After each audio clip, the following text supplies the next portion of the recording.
එහෙමනම් අපි හොඳ සතුටු ගීතයක් ගායනා කරන්නයි මේ වෙලාවේ ලෑස්ති වෙන්නේ. කවිනා ආකාශින ඔගලම පිනවන්න. Ladies and gentlemen, we've got one to move today, a fantastic song by a brother-sister duo, Kavina and Akash, who will be performing for us today. වෙන ඕන දෙයක් වෙච්චාවේ.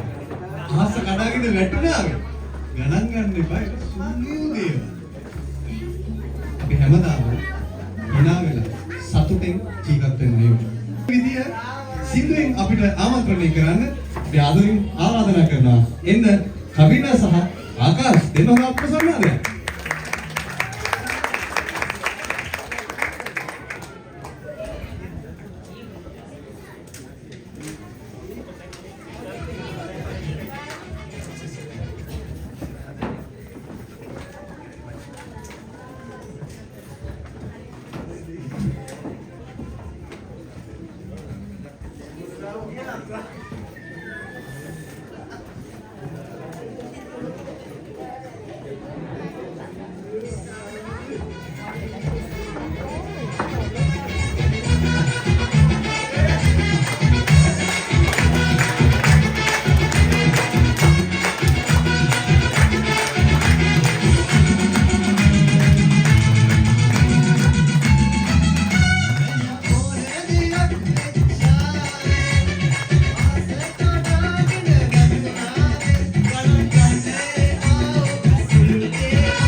ගණන් ගන්න එපා ඔබ සුළු දේවල් සිනාවෙලා පියොහේ යමු